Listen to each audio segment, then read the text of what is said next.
Good morning, Yasha Allah.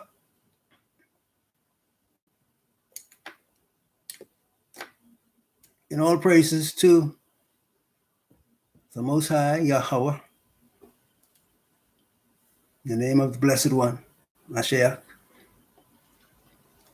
and in the presence of the set apart Ruach, we are thankful for the privilege on the behalf of our mighty one, the King, who now sits in the Shamayim, in the most set apart place of the sanctuary in heaven, in intercession to the Father on the behalf of the 12 tribes. And so in his name, by the direction of his Ruach, we come to bring you this word, Yasha Allah. Pray that your ears be open. Okay, our opening text,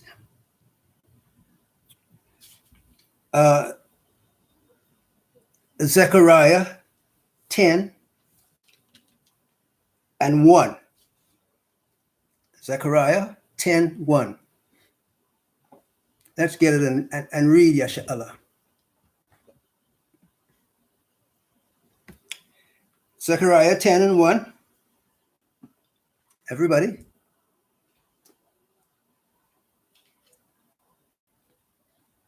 It says, ask Yahweh for rain in the time of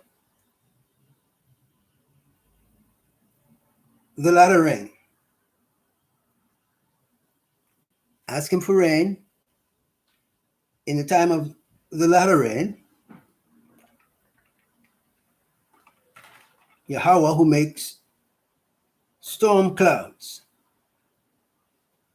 All right. Of course,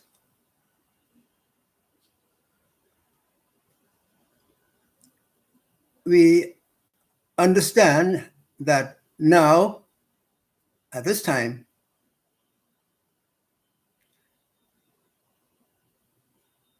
we are putting our petition to the Most High for rain.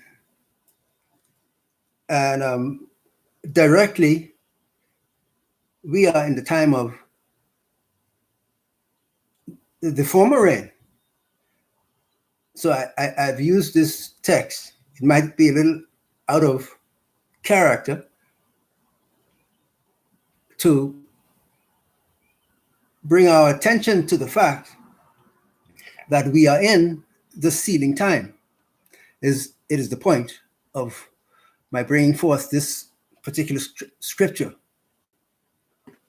It might be not the one that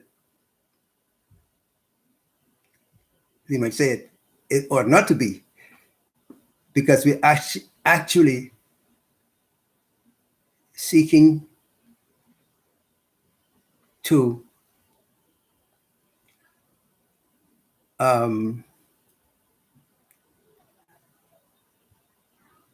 seek or secure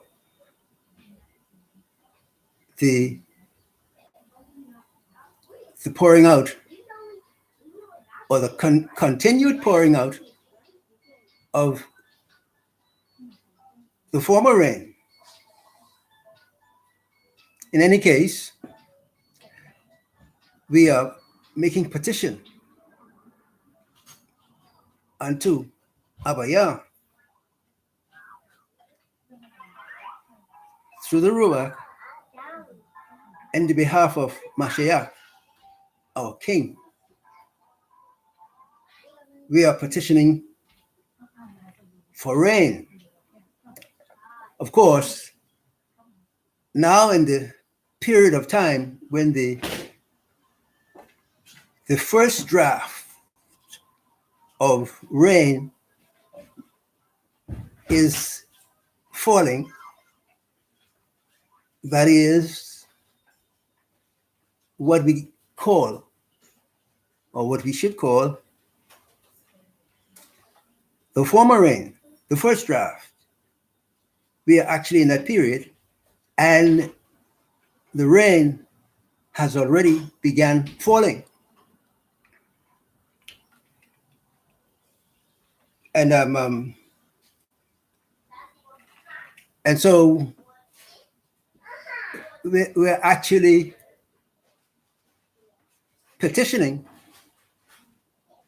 the Most High for the continued outpouring of the former rain. That is because we have found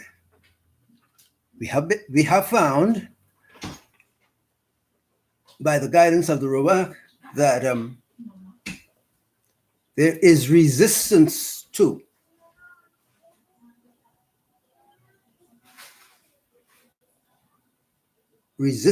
against the seeding time, as would normally be the case, because the kingdom of darkness is against the kingdom of light, and therefore the principles of the kingdom of darkness, as we have found out since beginning our search into Zechariah and enlarging upon our understanding of Zechariah, coming to find out that a host of books of Revelation pertain to the book of Zechariah and the other books that were written in the 70-year captivity that Yasharahla endured, beginning with the Babylonian captivity under Nebuchadnezzar. So we're not going to go into all of that history. We're only giving you a brief remark to clear your understanding concerning this book of Zechariah that has connection to all the other books that we have not understood to be a part of that great, massive contribution of the tribe of Yehuda, or Yehuda, as some would say, the great contribution that was made during the Babylonian captivity to the revelation of Hamashiach and his work of reconciliation and securing salvation for Yasharahla. And among the duties that were shown forth to be a part of his ministration, or the ministration of his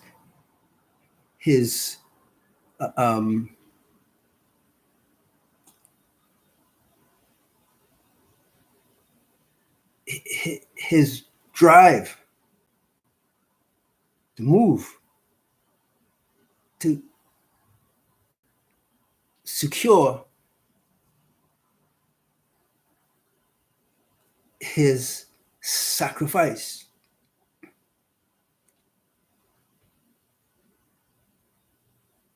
or the work of his sacrifice, the drive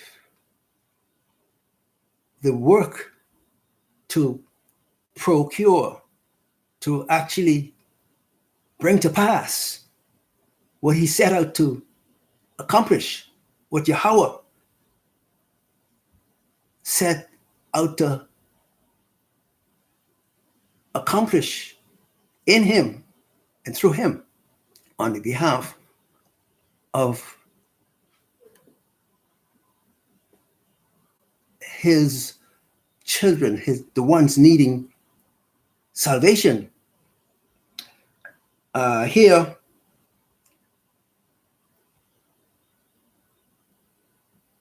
I'm commanded to show the Yasha'Allah for reference that there was written numerous books that we have not understood to be a part of the work of the captivity of 70 years under Babylonian.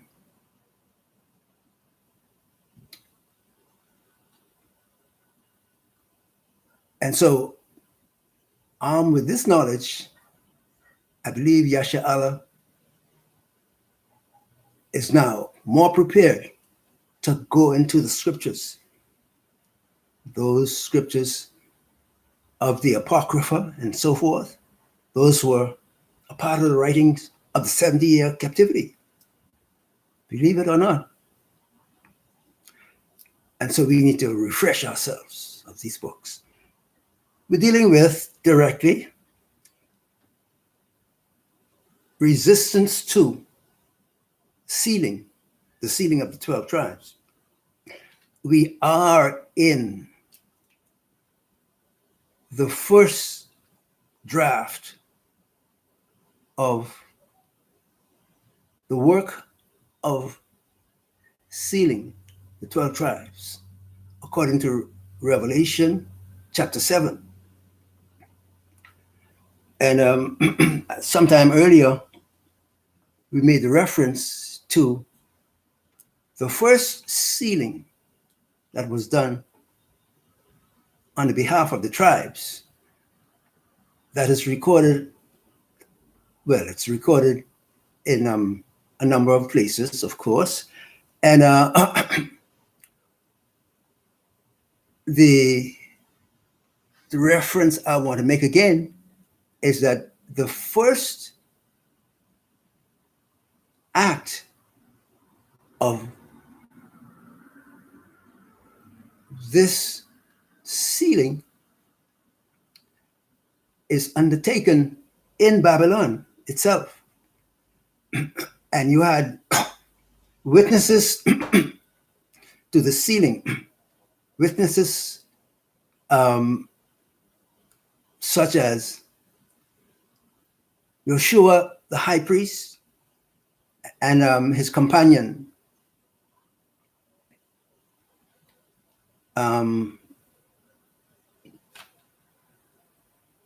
Zerubbabel,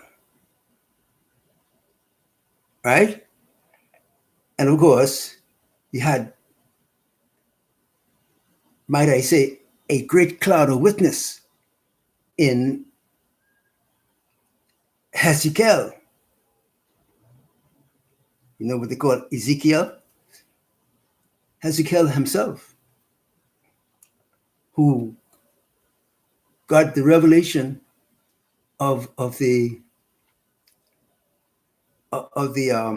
you know, that famous revelation of the dry bones valley. This was given in the 70-year captivity in Babylon.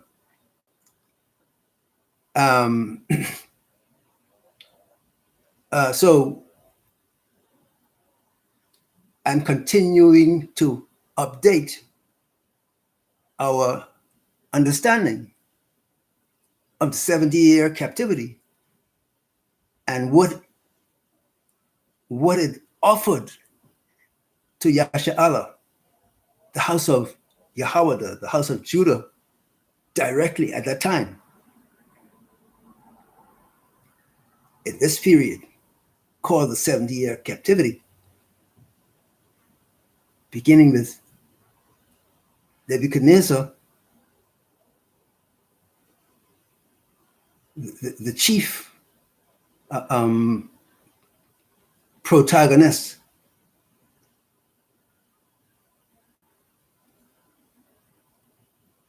I think that's the word I should use. In any case, Nebuchadnezzar as the chief point of reference in the captivity, where you had the three Hebrew boys commonly called and known as, that were committed to the flames. And therefore, you now begin to understand that many breaches were made upon Yasha'Allah, or the house of Judah, the house of Yahweh, specifically in this 70-year captivity. We are continuing to speak on resistance against the sealing of the 12 tribes. And as we do so, giving you these references to the revelation, because we are taking our cue from the writings that were done in the period of the 70-year captivity. The writings that show forth the sealing time that we are pressed with today.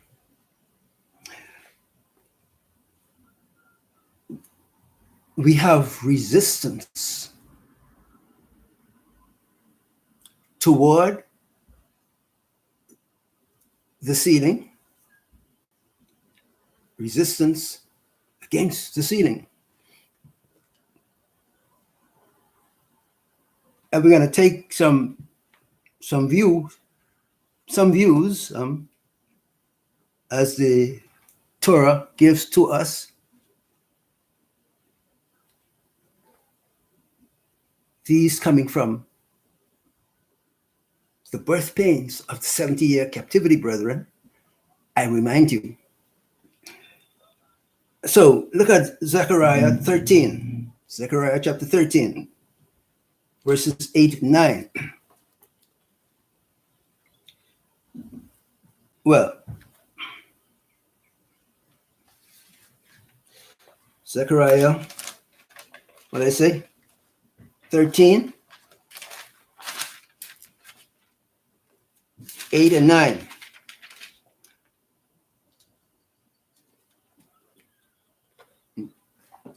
I think we went through these verses before or earlier.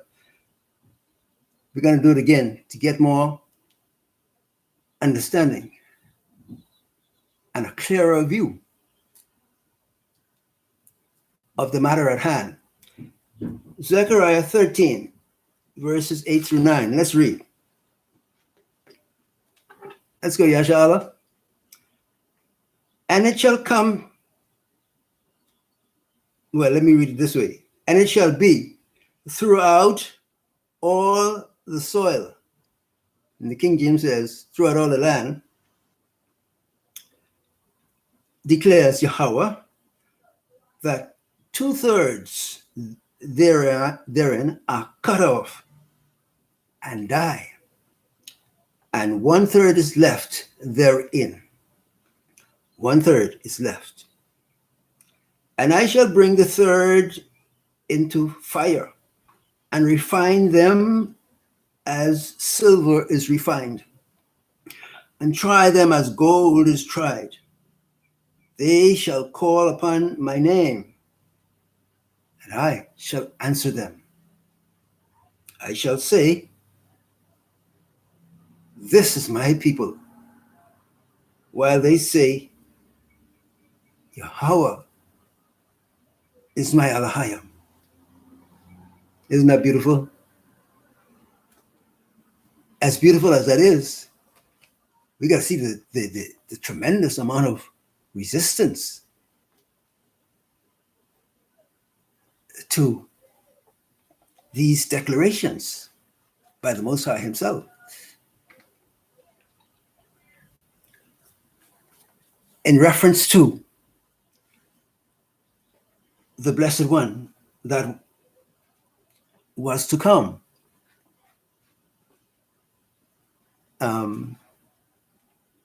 following that 70-year period of captivity. And so in the process of the 70-year captivity, the Most High was showing forth already the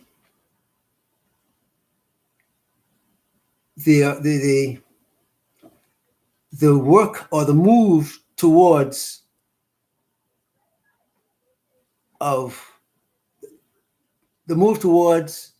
crushing the coming forth of the Blessed One, Mashiach. Of course, you know, the move to crush the coming forth of the Blessed One was begun from way back in Bereshith, chapter 25, I believe it is, that talks about the the birth or the birthright offering that was given and spoken unto Father Abraham. Here in Zechariah, we have a time of great resistance to the coming forth of the birthright offering that actually was committed unto Abraham, well, unto the 12 tribes. This is what it came down to. Because although the offering of the birthright was made to Edom put it aside with great despising, according to the text in Bereshith. It shows it clearly. Edom despised that birthright offering. They didn't want any part of it. And today, we can see clearly, according to the actions of the people known as Israelis, who are the descendants of Edom, that claim birthright heritage to the land that they squatter on. It was their father who turned his back on the birthright offering in those early days. And here now in Zechariah, as we see the build-up, a kind of climatic procession towards the fulfilling or the, as I see it, the very principal point of release of the birthright offering, that is Mashiach. This is showing that as the time drew nearer to his coming forth, the resistance from the underworld, from Gadriel, Satan, and his band of resistors,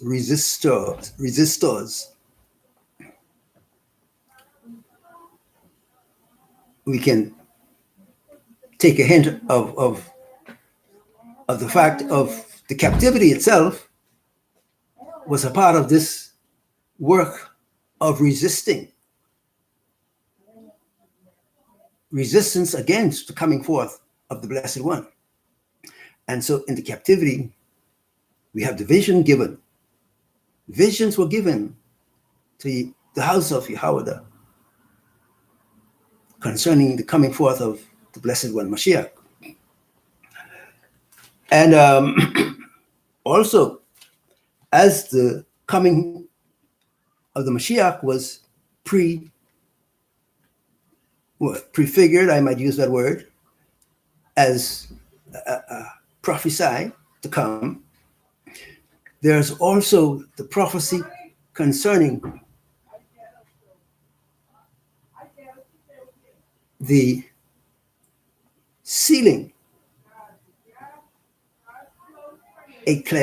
another climactic event to happen to the house of Yahweh as the leader of the 12 tribes. And so in fulfillment of this sealing that was to come, matter of fact, the sealing that took place in the time of the Babylonian captivity is shown forth in books of Ezra and Nehemiah.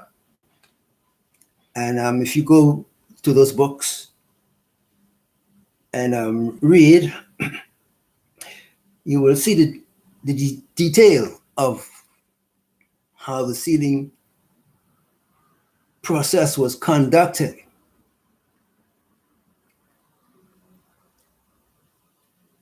And so now, at this juncture, this particular time period in the history of the world and in the history of the 12 tribes, we are in a sealing that encompasses the 12 tribes directly, not only the house of Judah or the house of Yahweh, as is shown in the books of, we say, Ezra and Nehemiah, particularly. But this end time sealing encapsulates the high point, the highest point of interest in the matter of securing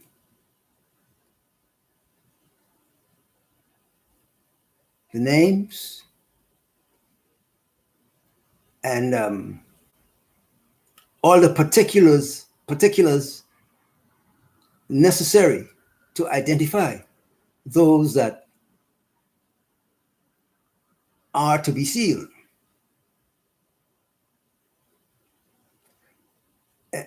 And so in Revelation chapter 7, I think the lesson could stand that reference in Revelation, because it speaks to sealing of the 12 tribes.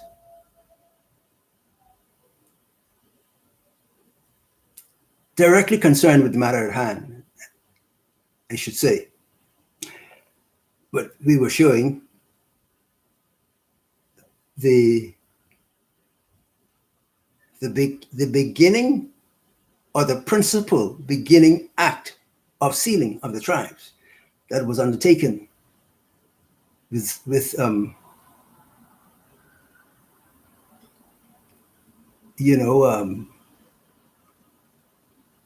Nehemiah and Zerubbabel and Zechariah, all those great men of Yasha'Allah.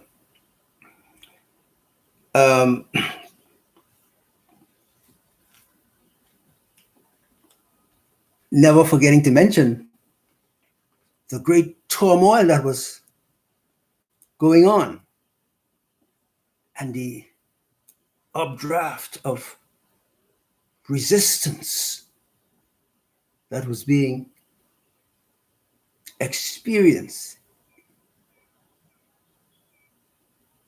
within the scattered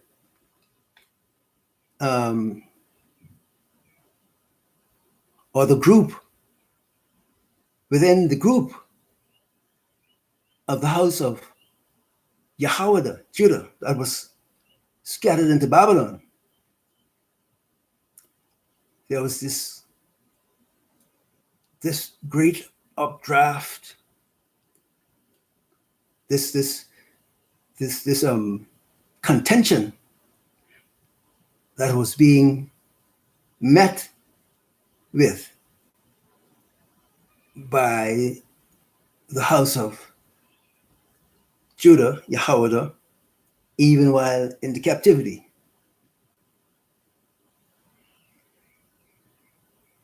We might think that the captivity should have answered the question of payment for sins that were committed, that brought forth the wrath of the Most High, and hence the letting go of the nations into captivity to receive the brutal and crushing treatment of Nebuchadnezzar and all the other parts of captivity business, right? But they are in the space where the captivity is being relinquished off of them. And here we have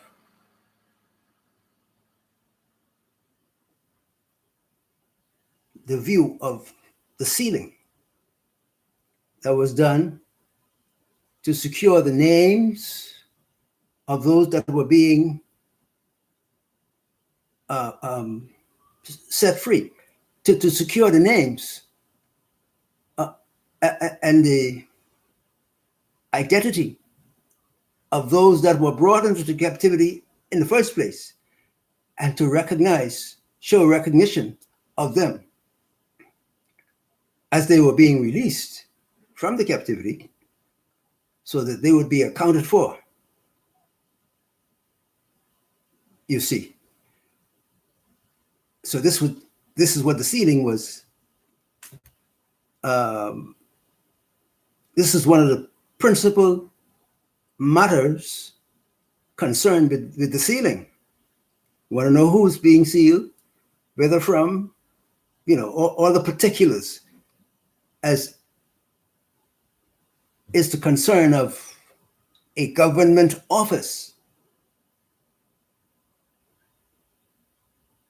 towards people that are under its domain or under its dominion, under its,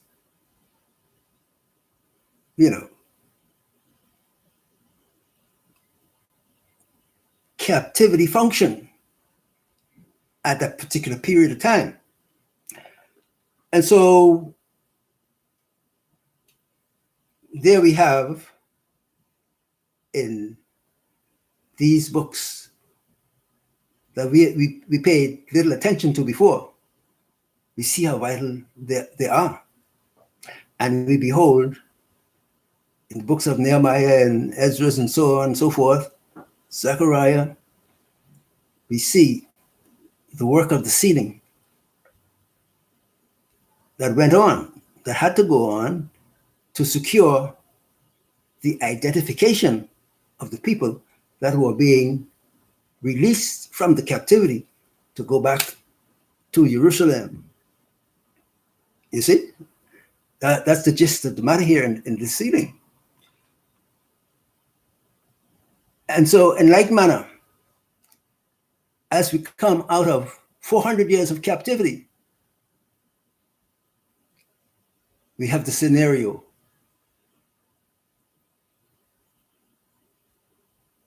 that was set before us previously from the Babylonian captivity of our forefathers. 70-year captivity. So there was a sealing time that gave evidence of the recording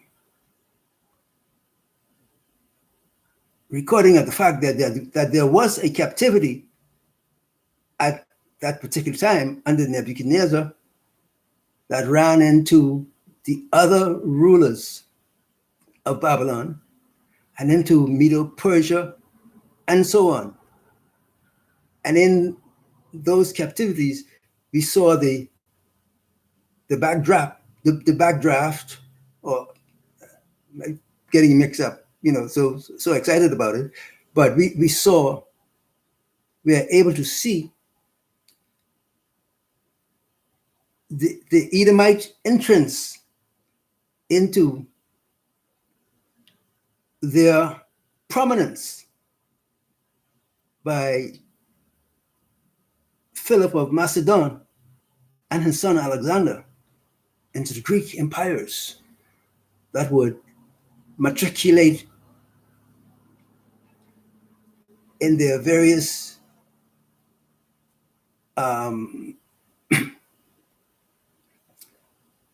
exercises,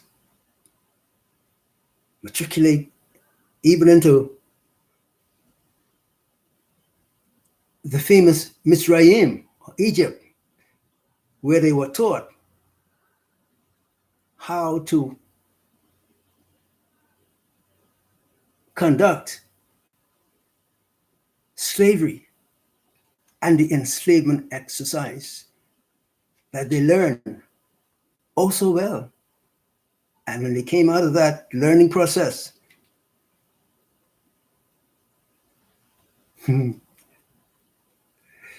there was a price to pay,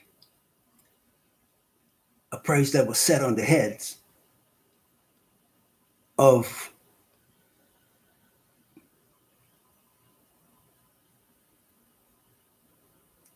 the 12 tribes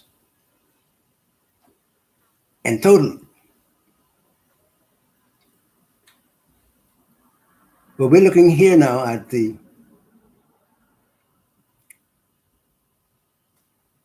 sealing, remember? So we're showing you how Zerubbabel and the others, Ezra and so forth, were exercising themselves in the sealing time for their people, making sure that their names and their identifications were secured so that as they moved through the government offices, right? And the queue line. And then names would be called, and then, heads of families would be called as they would move up, move towards the line that took them to the point of leaving Babylon.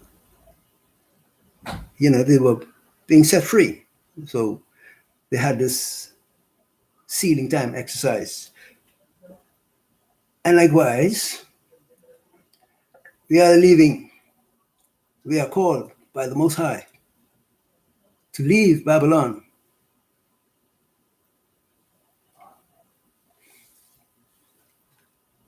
And in the call to leave Babylon, it's got to be fresh in your memory, because it's a matter of current event that 400 years was exacted upon you, upon us, upon Yasha'Allah. Directly,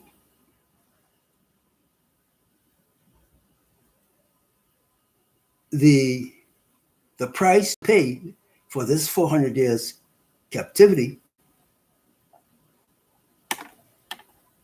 is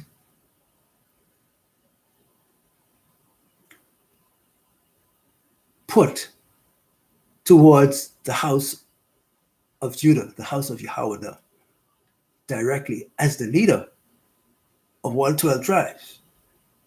So it is the house of Yahweh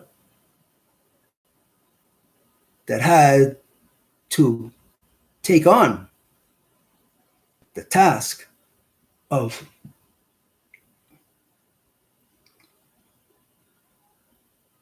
payment unto the powers that were exacting satisfaction unto themselves that their authority was receiving what they requested, what they asked for as a satisfaction or a satisfactory amount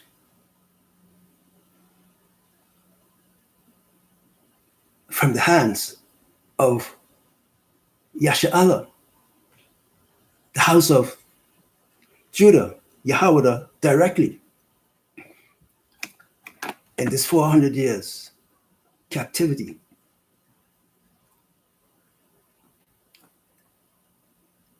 of course, we understand that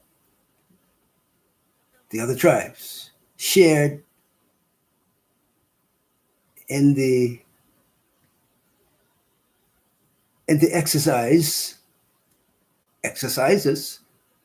of making payment to the powers of darkness, Satan himself, and all his helpers with him. That included Esau, who was the one rejecting the birthright and then turning around to lay claim to it, as if saying that he was sorry that he put in the point of rejection of the birthright, but now he had come to his senses, and he wants to reclaim it, as if he was playing with some equal, as if in disregard for the fact that he was actually facing off with the power of heaven and earth, who offered him birthright that he refused. Now he wants to come on his own terms and reclaim it. And who is he coming with? He's coming with the authority of Gadriel, the fallen, and all the fallen ones with him. And of course, also with them, with Esau as a physical representation of the kingdom of darkness, you had no less than Levi adding himself into the mix of haters, the Most High, and of the 12 tribes.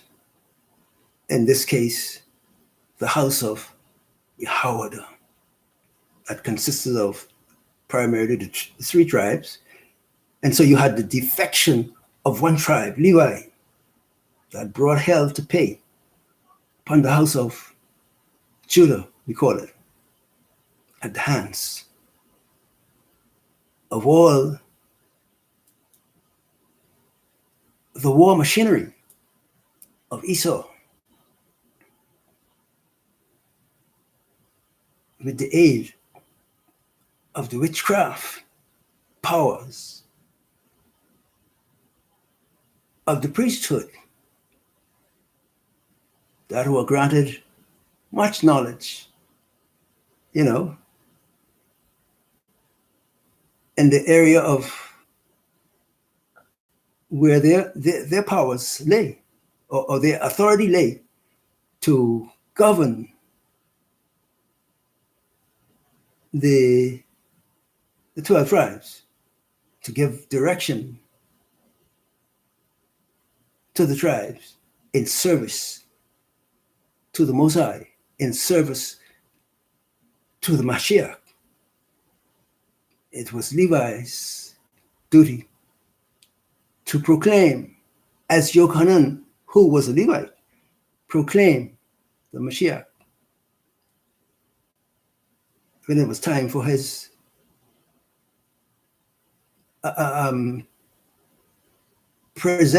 presenting to the work of his ministry. Yochanan, the Levite, proclaimed them, "Behold, the Lamb of Yah takes away the sin of the world." And the people of the Levites are the same ones that connived with Esau and Herod to put down the Mashiach in the crucifixion. But we still want to look at, in a principled way, the matter of sealing. Of course, all that we've said already and what we are saying now, showing resistance to the sealing, is incorporated in the actions to really shut down the Messiah, the Mashiach himself. So there would not be a sealing, actually. But we have gotten through that. And we're here now, at this time, at this juncture, where the world powers and rulers are showing forth their power to resist the announcement of the sealing of the 12 tribes. And what is sad, as usual, about this kind of announcement, that is an announcement to the world. If you read Revelation chapter 7, that tells you of the sealing and who are being sealed, you begin to get a picture, a real picture of the enormity of the drive, the work behind the effort to squash and to cancel the sealing exercises. To show you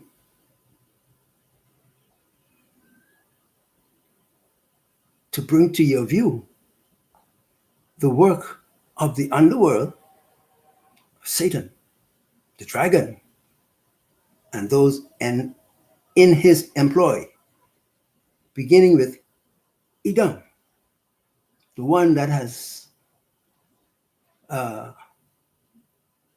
had the authority to govern the earth. It's governed the whole earth for hundreds of years. And in the end of the 400 years captivity came the end of Esau's rule as well. That's a key point to take home with you, Yasha Allah. You can enshrine for 400 years, ending with the end of Esau's rule.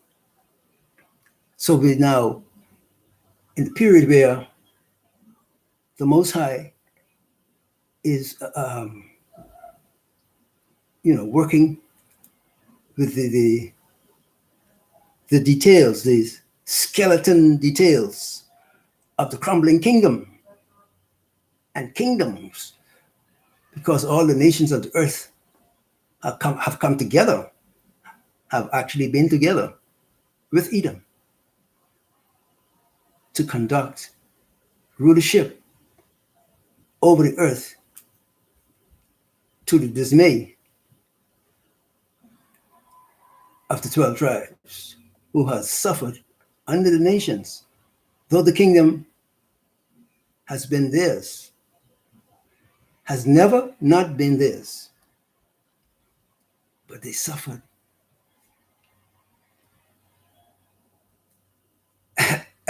as traitors and outsiders to the kingdom, though it has been in their belonging. Fear not, little flock, for it is the Father's good will to give you the kingdom. But again, resistance within the 12 tribes themselves. There was resistance. There has been resistance. Resistance to the order of conduct towards the kingdom business.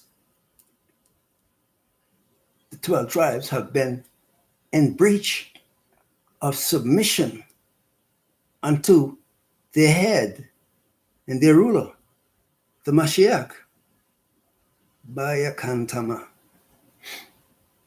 And so therein lay the matter of retardation towards, receiving the what they call it when government is changing hands. Articles of orders have been held from us because we ourselves, Yasha'Allah itself, starting with the house of Yahweh, have not given attention to the headship, order, and rule of conduct, so that the articles of order, because the sealing is to be the document, as it were, handed to the kingdom of darkness and the principal rulers of darkness.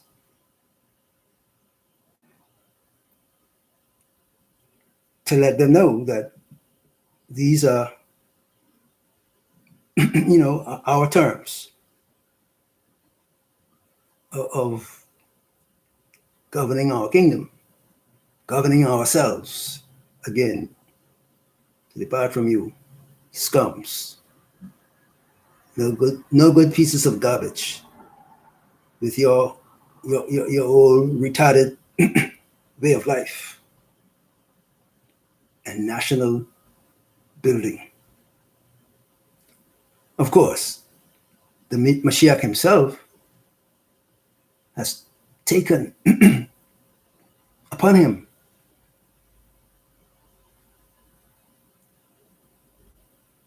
the matter of kingship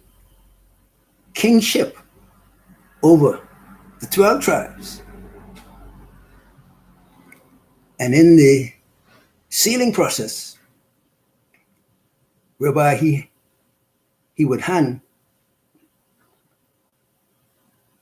or receive the articles of order from the Most High. Remember now, the Most High is the one who hands the articles of order to the Mashiach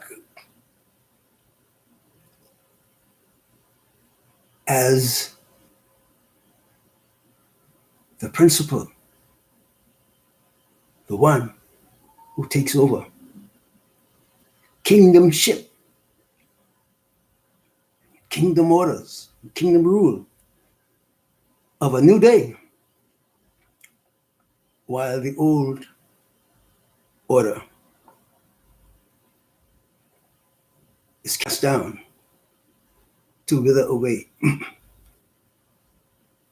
So you can understand the resistance coming from the previous ruler or rulers under the government of Satan himself. This is where the bulk of resistance was felt by us, Yasha'Allah, in the northern tribes that were in South America and so forth, in all the southeastern Caribbean, and here in the Bahamas, as a part of the Caribbean mix. We have felt the wrath of the kingdom rulership of the world under Satan and Edom and Levi, who defected from his place to be against the government of the Mashiach. So to increase the pressure upon the house of Yahweh and the other brothers, Ephraim and was the other one. We were seeing a release of the forensic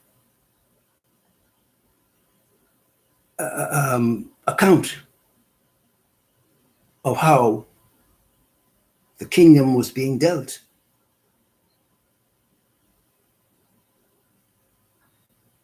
The kingdom of hate and destruction that we are now experiencing, the exchange going on where the kingdoms of this world, according to Revelation, and the government of them have been turned over to the Most High, Yahweh, and to His Mashiach,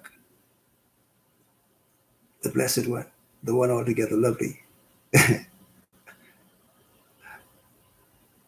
our hope and our salvation. The kingdoms of this world have been turned over to Him. This is a transition period we're passing through. So we're at the point of the sealing of who are to be kingdoms. Who are to be citizens of the coming kingdom. This is what the sealing is all about. First, we have the names of,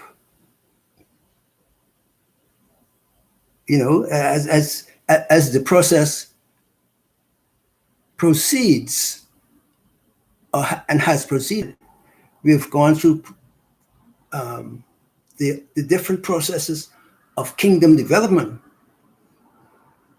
where you had a certain number of people sign up.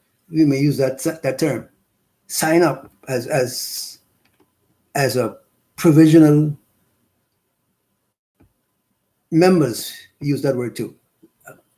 Who give their names as willing participants that want to be a part of the new kingdom.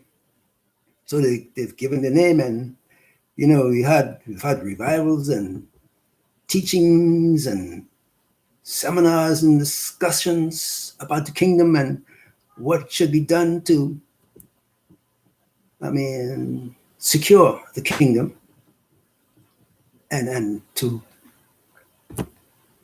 get a sense of who are the ones who are willing to participate in the kingdom order and to show their willingness,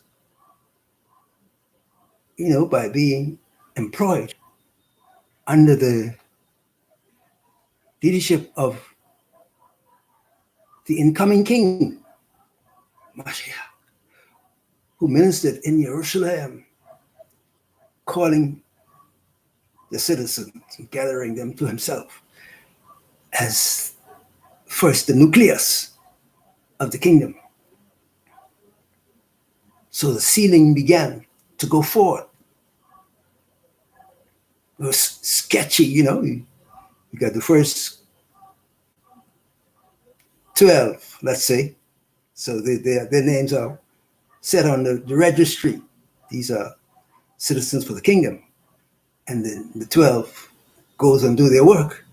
And there's some more added in, and so on, so forth. We're showing you the picture of kingdom order. We're at the point now, at the high point, where the process of the registry for the kingdom citizenship is at a high point. And so we have the term, the sealing time. And as we've seen the registration done under the old covenant sealing time,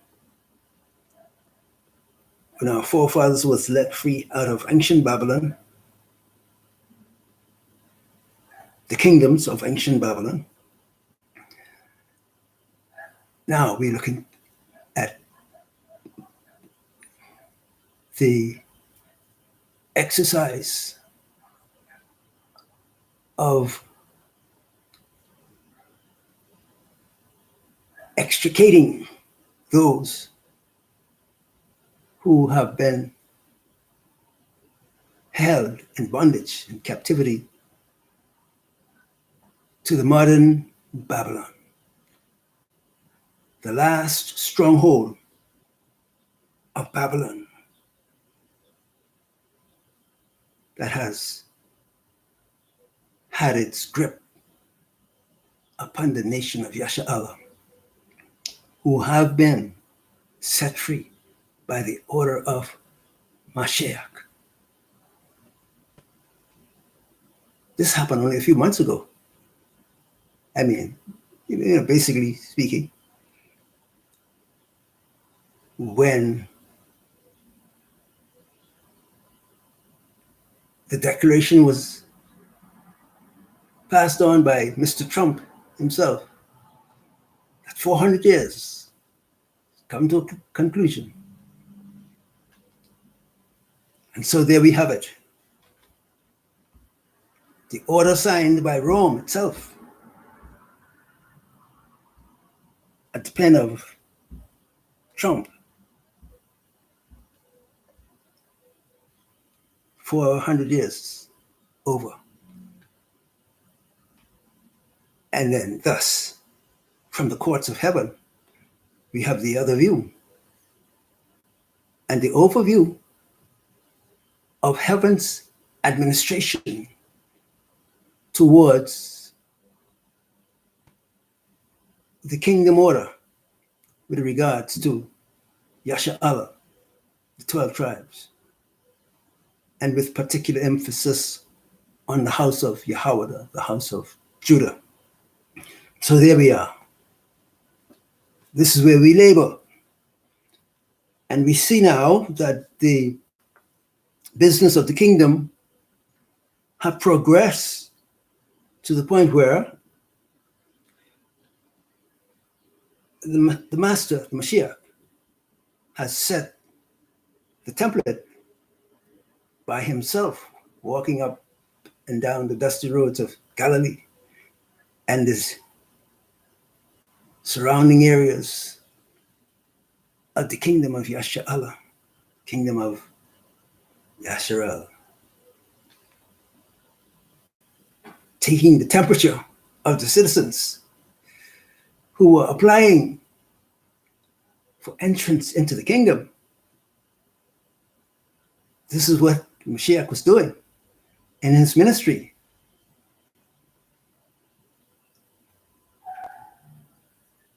He's the one. You remember the scripture says, from even in Isaiah chapter 9, I believe it is, unto us, child is born, son is given, and the government on his shoulders. And so as the Mashiach came,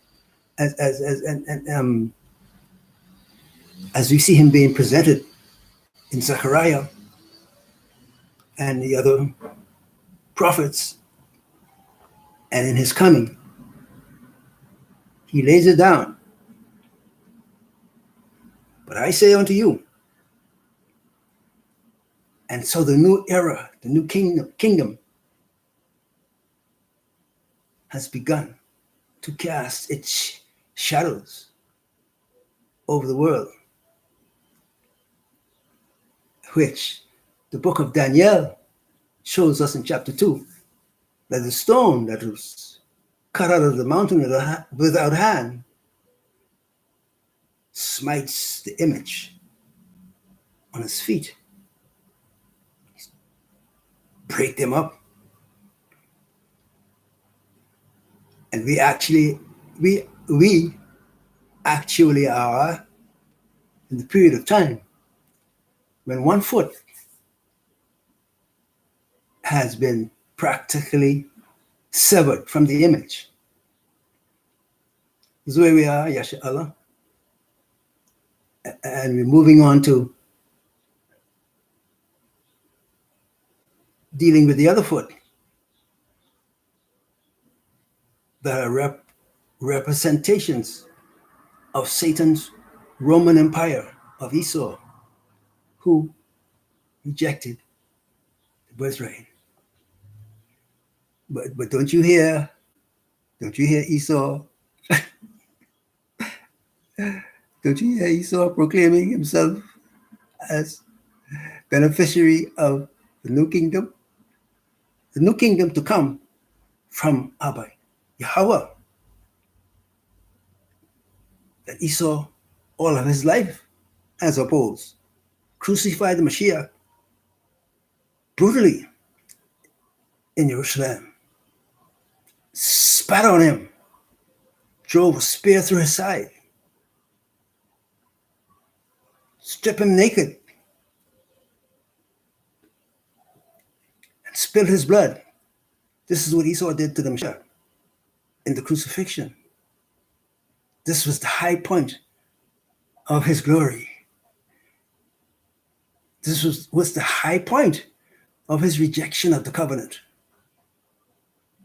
This is the work of Esau. And he spins right around, having done this monstrous evil work in the eyes of the whole world. Comes back now to say the benefits and blessings of the covenant with respect to and regarding the Mashiach himself, who took upon himself the chastisement to receive the articles of order for the new kingdom.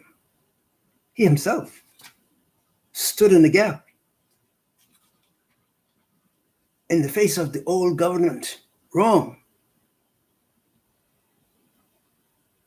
that Esau conducted in opposition to the birthright. the Mashiach, stood to receive the articles of orders that would give him the authority to conduct the making, the setup, the construction of the new kingdom, the real new world order in Mashiach. This is where we are. And so we have the sealing time going on now again. But there's resistance to the kingdom, to the sealing. This is the point of our discussion. And we find then, when we really put the searchlight of Abba Roach upon this resistance, those involved therein, within the remnant that have come to the call of the Mashiach, within the remnant, I say, we find this resistance to the sealing. And the nature of this resistance has to do with the unwillingness to let go of this matter of tithing. This is where the resistance is anchored. Because the tithing was part of the old system of the Levitical order that was cut away and crushed by the offering of the Mashiach of his body as payment for sin, and as payment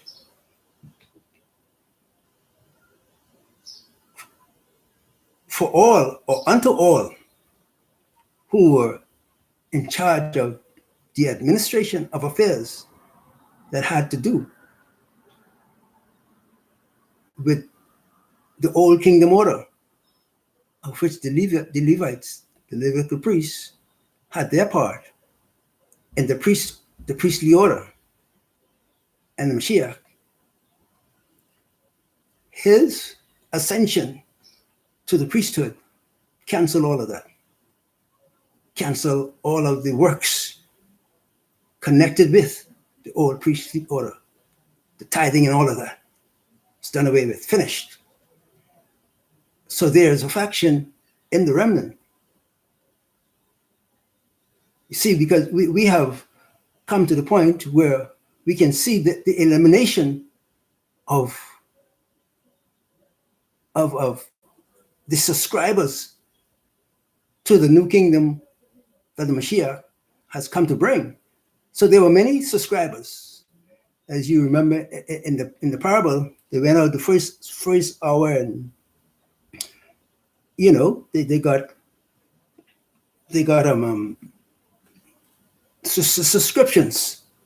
And then there were those who said, yes, we'll come, we'll be a part of the kingdom. And so they signed up. And another later period, the workers went out and they got others who subscribed. We'll be part of the kingdom, blah, blah, blah. We're at the point right now where the elimination process has shown in Zechariah chapter 13, verses 8 and 9, has shown the elimination of 2/3. Boom, 2/3 gone. They came up to the registry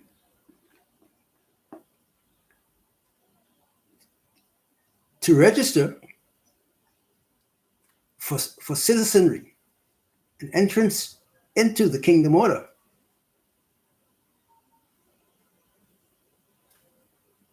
But they could not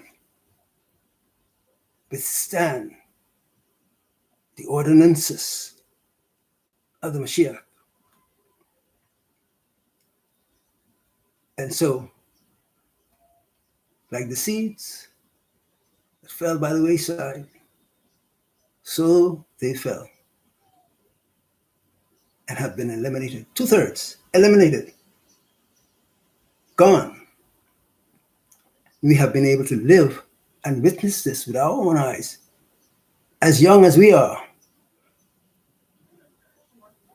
We have become a part of the process. For in our day, the 400-year captivity has come to its close. It's finished.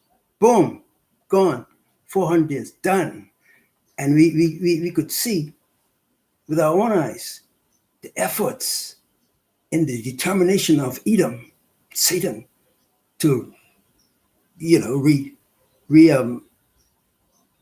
what's the word I want? Anyway, to really put it back in order, what they had going previously. They want to reclaim it, put it back. But the stone that was cut out of the mountain without hand has already smitten the foot of the image. So the 400 years could not be reversed. So Esau made every effort under Satan, and with the help of the witchcrafts of Levi, they've made every effort to reclaim their hold and stop the flow of the kingdom, and to prevent this sealing.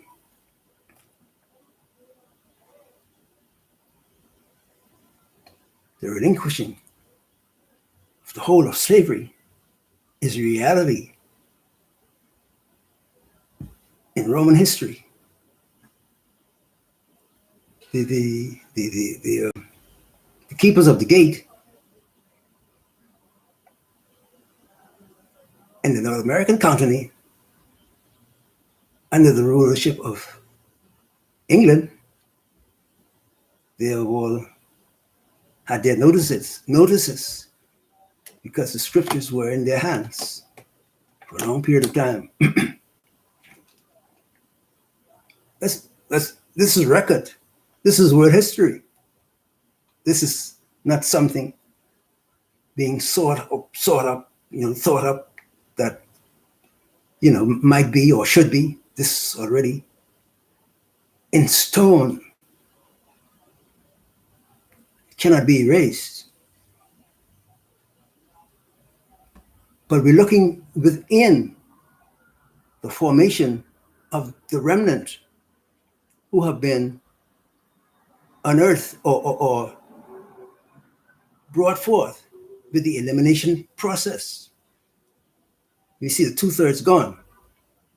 And now with the remnant put in place, we see also the resistance to the sealing